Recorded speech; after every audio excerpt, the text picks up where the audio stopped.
ભાવનગર શહેર માટે dream project ગણાતા એવા ઓવરબ્રિજ એક તરફથી શરૂ કરી દેવામાં આવશે, તેને લઈને કમિશનર તેમજ સ્ટેન્ડિંગ ચેરમેને તપાસ હાથ ધરી હતી અને રૂટનું ચેકિંગ કર્યું હતું. ભાવનગર શહેર માટે ડ્રીમ પ્રોજેક્ટ ગણાતા ઓવરબ્રિજ હવે લાંબા સમય બાદ શરૂ કરવા માટેની તૈયારીઓ કરાઈ રહી છે. ભાવનગર શહેરના શાસ્ત્રીનગર ગઢેજી વડલાથી દેસાઈનગર સુધી પ્રથમ ફ્લાયઓવર બ્રિજની બની રહ્યો છે. જે ફ્લાયઓવર બ્રિજનું કામ 2 વર્ષ બદલે 4 વર્ષ થવા છતાં પૂર્ણ થયું નથી. ત્યારે મહાનગરપાલિકા દ્વારા હાલ એક તરફનો બ્રિજ શરૂ કરવાની તૈયારીઓ કરી રહ્યા છે, જેના શહેરના બોરતળાવ પાસે ટ્રાફિક જામની સમસ્યા માથાના દુખાવા સમાન બની રહી હતી. જેના ભાગરૂપે મનપા દ્વારા દેસાઈનગરથી શાસ્ત્રીનગર સુધી ઓવરબ્રિજ બનાવવા મંજૂરી અપાઈ હતી. જે આ બ્રિજની કામગીરી ગોકુળગાયની ગતિએ ચાલતા લોકો પરેશાન થયા હતા. ત્યારે આખરે મનપા દ્વારા એક સાઈડનો બ્રિજ શરૂ કરવા માટે તડામાર તૈયારીઓ કરી રહી હતી. હાલ દેસાઈનગરથી શાસ્ત્રીનગર સુધીના પુલનું એક તરફનું કામ ઝડપથી પૂરું કરી અને પુલ શરૂ કરી દેવા માટે રોડ પર ડામર, સ્ટ્રીટ લાઇટ સહિતની કામગીરી ચાલી રહી છે. જે કામગીરીને સ્ટેન્ડિંગ ચેરમેન રાજુભાઈ રાબડિયા અને મ્યુનિસિપલ કમિશનર સુજીત કુમાર સહિતના અધિકારીઓ સાથે મુલાકાત લીધી હતી અને આગામી 8 દિવસમાં એક તરફનો રોડ શરૂ કરવામાં આવશે તેમ જણાવ્યું હતું. જોકે છેલ્લા લાંબા સમયથી લોકો માટે માથાના દુખાવા સમાન બનેલો બ્રિજ હવે ઝડપથી શરૂ કરવા લોકમાંગ ઉઠી હતી. તેવામાં 2 સાઈડ કામ અધૂરું હોવા છતાં એક તરફનો રોડ ખુલ્લો કરવા માટે કાર્યવાહી કરાઈ રહી છે અને આગામી માર્ચ મહિના સુધીમાં સંપૂર્ણ બ્રિજ પૂરો કરવામાં આવશે તેવી હૈયાધારણા આપવામાં આવી હતી. જોકે હાલ જેટલું કામ અધૂરું છે તેના પરથી આગામી કેટલા સમયમાં કામ થશે તે જોવું રહ્યું.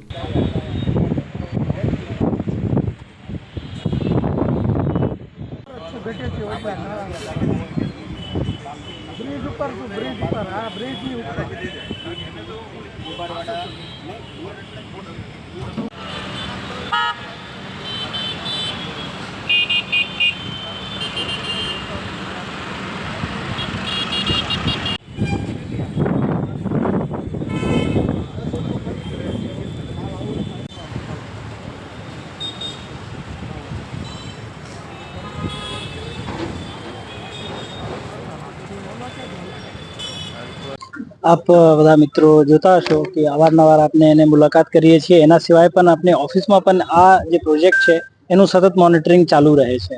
આજે હું ચેરમેન શ્રી સાથે આવ્યા છું, સાથે સાથે મારી બધી ટીમ પણ આવી છે.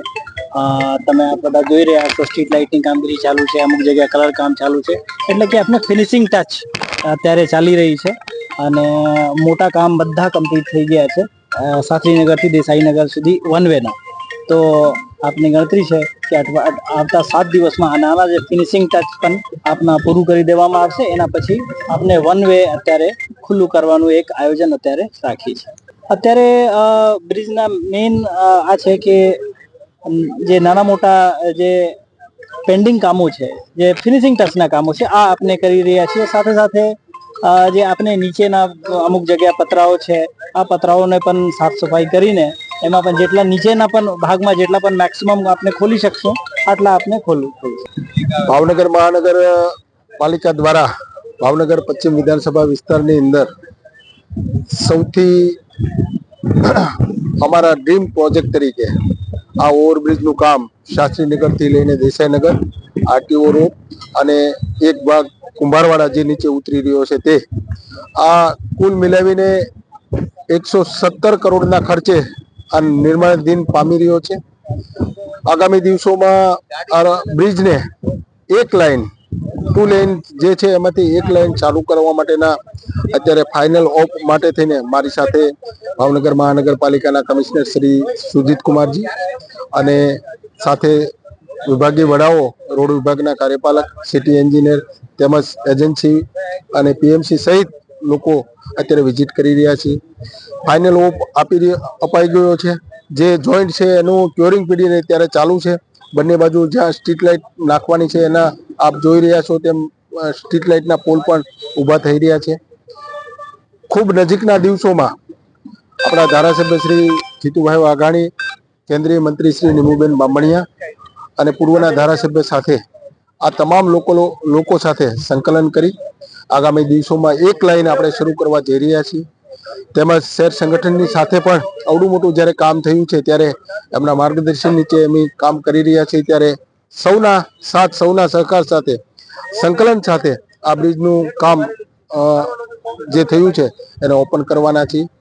મારી પહેલાના પૂર્વ સ્ટેન્ડિંગ કમિટીના ચેરમેન શ્રીઓ યુવરાજસિંહ ગોહિલ, ધીરુભાઈ ધામેલિયા, આ તમામ લોકોએ આ બ્રિજમાં ખૂબ જ મહેનત કરી છે અને અત્યારે હાલ લોકોની સમક્ષ લોકોની સુખાકારી માટે તેને અને જે મુશ્કેલીઓ પડી રહી છે ટ્રાફિક માટે એના માટે જ્યારે ખુલ્લું મૂકવા જઈ રહ્યા છે ત્યારે સૌને સાથે મળીને આ બ્રિજનું કઈ રીતે લોકાર્પણ કરવું એની પણ વાર્તાલાપ કરીશું અને ઝડપથી આ બ્રિજ ખુલે એના માટેના પ્રયત્ન કરીશું.